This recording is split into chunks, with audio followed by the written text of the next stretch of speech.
किसी ने सच ही कहा है कि ऊपर वाले को धन्यवाद दिया कीजिए, क्योंकि उसने आपको लेने वालों की नहीं बल्कि देने वालों की श्रेणी में रखा है। जितना हो सके दूसरों की मदद कीजिए।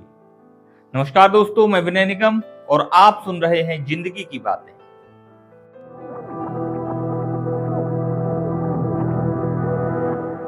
एक छोटी सी कहानी सुनाता हूँ, एक पति पत्नी की जो एक शादी के फंक्शन से लौटकर अपने घर जा रहे थे। उस शादी के फंक्शन में जितने मेहमान आए थे उन सबको शानदार वाले ब्लैंकेट गिफ्ट में मिले थे। बहुत सुंदर से ब्लैंकेट थे, उन्होंने अपनी गाड़ी के पीछे की सीट पे रख लिया था। अब पति पत्नी बात करते हुए जा रहे थे कि शादी कितनी अच्छी थी, फंक्शन के बारे में डिस्कस करते चले जा रहे थे।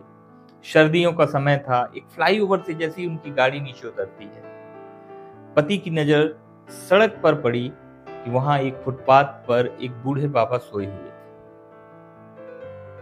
बहुत पतली सी चादर ओढ़ी हुई थी, उन्होंने अपने ऊपर ढक रखी थी। ऐसा लग रहा था कि ठंड से कपकपा रहे हैं। बुरे हाल में थे बेचारे।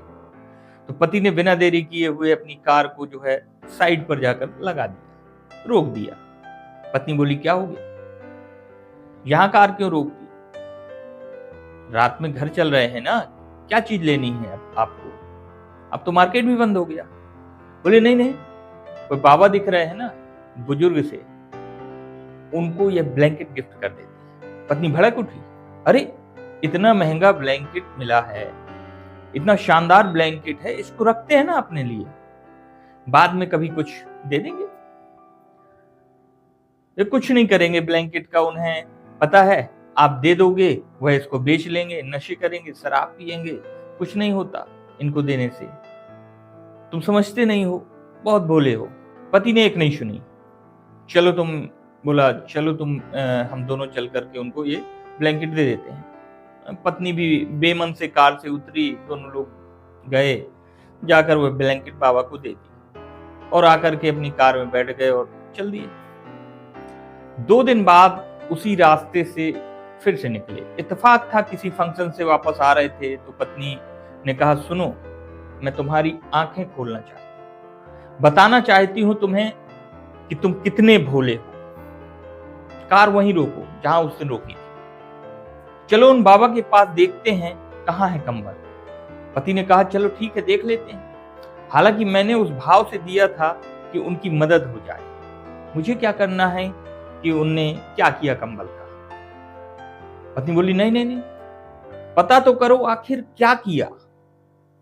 पहुंचे वहां पर, जाकर देखा कि उन बूढ़े बाबा के पास वही कंबल था, पतला सा, ये नया वाला कंबल नहीं था, वही चादर ओढ़े, फटी सी चादर ओढ़े बैठे थे। पत्नी ने कहा, मैंने बोला था ना आपको कि बेच दिया होगा इन्होंने। और सुनाने लगी उन बाबा को, क्या किया, बेच दिए ना, नशा कर रहे हो, शराबें पी रहे हो, कोई आता है तुम लोगों को मदद करके जाता है तो तुम लोग ऐसा करते हो। बोले जा रही थी।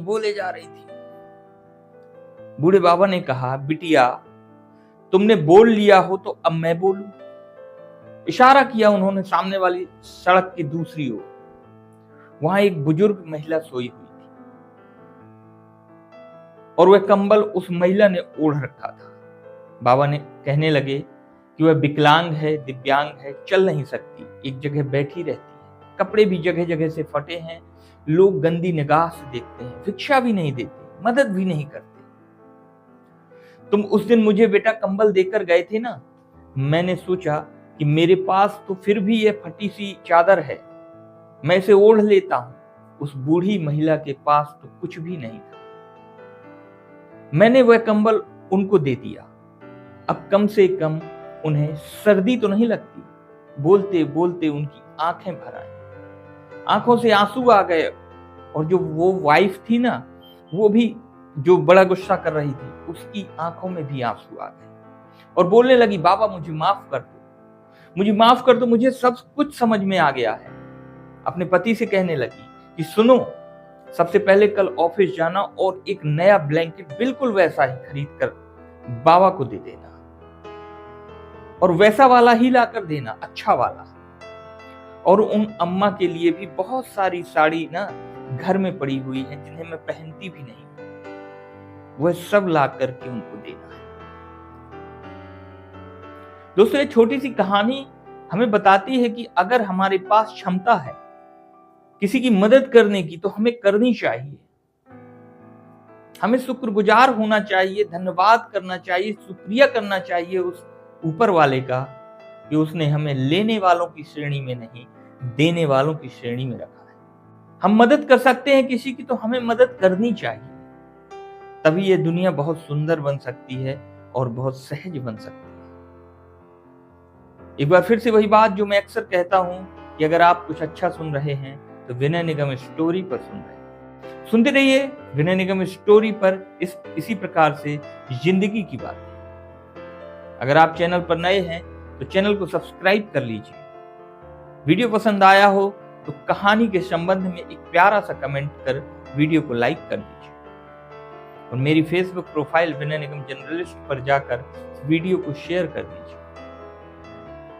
दोस्तों, अगर न्यूज के संबंध में भी आप कुछ खबरों को देखना चाहते हैं, लगातार खबरों से जुड़ना चाहते हैं, तो YouTube पर जाकर बागी खबर चैनल को आज ही सब्सक्राइब कर लीजिए। दोस्तों, स्टोरी बनाने के लिए मैं निरंतर अच्छे प्रयास करने की कोशिश करता रहता हूं ताकि आपको अच्छी से अच्छी मोटिवेशनल और रोचक कहानियां आप तक मैं पहुंचा सकूं। इसलिए मुझे सपोर्ट कीजिए। अब दीजिए मुझे यानी विनय निगम को इजाजत और मिलते हैं एक और नई रोचक और भावुक कहानी के साथ। नमस्कार।